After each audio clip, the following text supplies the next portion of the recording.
Kumusta ang mga nagagandahan at naggagwapuan ko mga kaibigan diyan? Welcome back sa ating munting channel.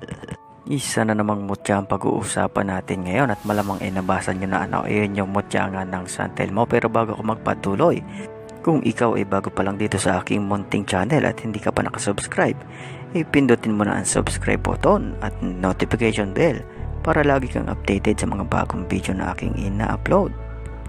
Magsusubscribe ka ba o gusto mo pang maging kamukha niya? So ayun, isa na naman yung mutya ang pag-uusapan natin ngayon. At yun nga mutya ng San Telmo. Kayo ga nakakita na ng San Telmo, yung apoy o yung bulang apoy na tumatalbog-talbog, tumatalon-talon at kung saan-saan pumapasok.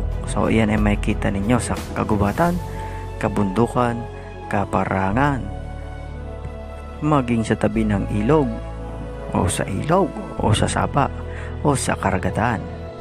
So ano nga ba ang San Telmo at bakit yan ay tinawag na San Telmo ay pwede namang sabihin na bolang apoy na nangahabol o tumatalbog-talbog at tumatalon-talon.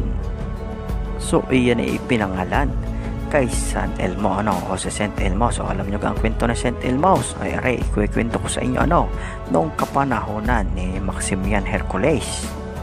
May isang taong mayroong matinding pananampalataya sa Diyos at iyon nga si San Elmo. So siya ay pinaniniwala na ginagabayan ng mga anghel. Siya ay patron ng mga manlalayag at siya rin ang nag-hikayat sa mga pagano upang maging Kristiyano. So nasaan ang apoy doon, bro? Ang bulang apoy o wala naman diga o naari ang kwento So habang si San Elmo nagpapahayag o nangangaral ng mga salita ng Diyos tungkol sa Panginoon, inabutan na sila ng ulan, umuulan at kumikidlat. Tuloy pa rin siya sa pangangaral. At habang nga siya ay nangangaral, naglabasan sa kanyang paligid ang mga bulang apoy.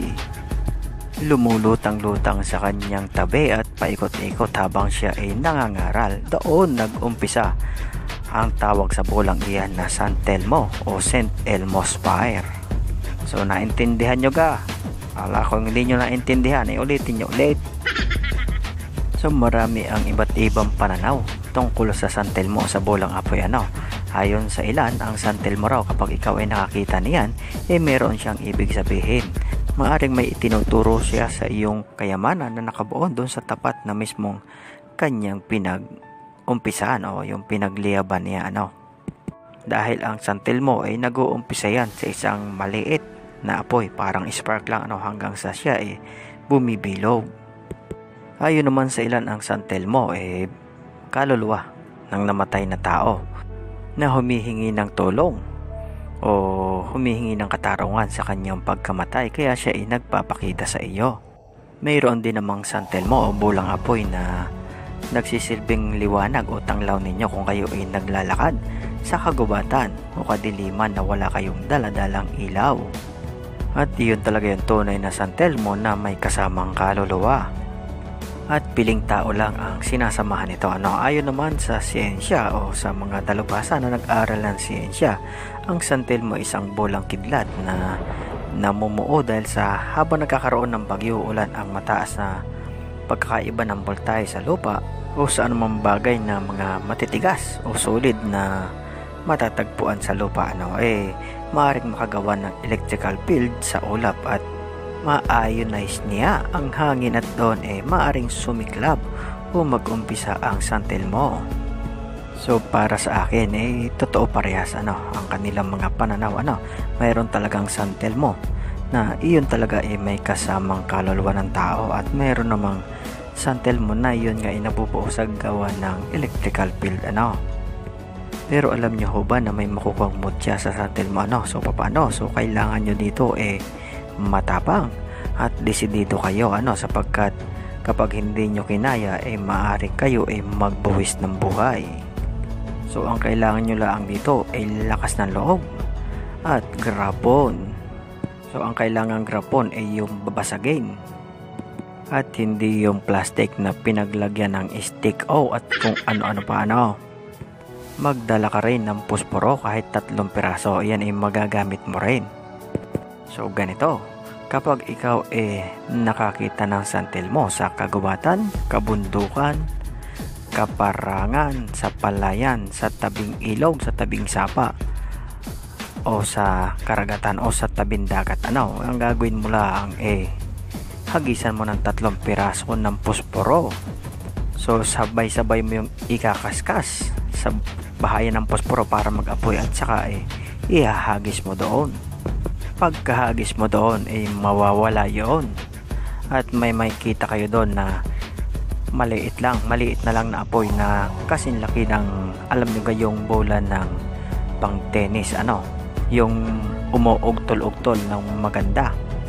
So may makikita kayong ganong kalaki, at doon may nakasakay na taong maliit, so ang gagawin ninyo huhulihin nyo yun, at kapag nahuli nyo ilalagay ninyo sa daladala ninyong garapon, at presto, mayroon na kayong mutya ng San Telmo. So maaari mo na yung kaibiganin, at maaari mo na siyang utusan. So kapag totoo ang San Telmo na nakita ninyo, yun nga, kapag hinagisan nyo ng posporo, mawawala at may makikita kayong ganong kaliit, Subalit kung iyan gawa-gawa lang ng electrical field na apoy, wala kayong makikitang gayaan. Dalawang klase ang San Telmo na tinatawag, mayroong gawa ng electrical field, at mayroon namang San Telmo na may kasama talagang kaluluwang tao, So ang kaluluwang taong yun, nung nabubuhay pa, mayroon siyang hawak na mutya ng apoy, o maaring agimat o anting-anting sa apoy ang kanyang hawak noon.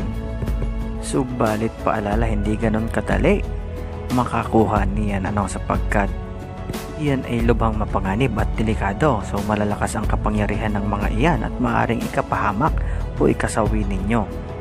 At hindi rin iyan basta-basta nagpapakita. Pili rin tao lang ang pinapakitahan ng tunay na San Telmo, So kahit na kayo 10 magkakasama, kung ang papakitahan lang sa inyo 2, 2 lang ang makakakita doon, kahit nasa kalagitnaan ng dilim na imposibleng hindi makita ng inyong mga kasama o ng karamihan ang naglalagablab na apoy na iyon. Hindi katulad ng San Telmo na nabuo ng electrical field na maaring lahat makikita iyon. So ayun na nga, kapag nakita nga ninyong dalawa, halimbawa nga kayo 10 magkakasama, at kayo lang 2 nakakita, at sinabi ninyo sa inyong mga kasama na mayroon kayo nakikitang San Telmo o bolang apoy, at hindi nila nakikita, tiyak ang sasabihin nila sa inyo kayo nabubuang. So ano naman ang maiambag sa inyong pang araw-araw na pamumuhay niyan kung kayo may mutya ng San Telmo? Una magkakaroon ka ng kakayanan na lumakad sa gitna ng apoy. Hindi ka mapapaso o masusunog. Kaya mo ring patayin ang apoy sa mga nasusunog na bahay. So ito yung mga bahay na maliliit, yung sa mga kubo-kubo laang ng mga sinaunang araw. Ewan ko ngayon sa mga building, kung yan ay uubra pa rin. Tutulungan ka rin yan upang ikaw lihis o hindi tamaan ng mga bala. Ika nga lihis bala, at kahit na lumakad ka sa gitna ng kadiliman na wala kang dalang ilaw, tiyak na ikaw may kaibigang tatanglaw.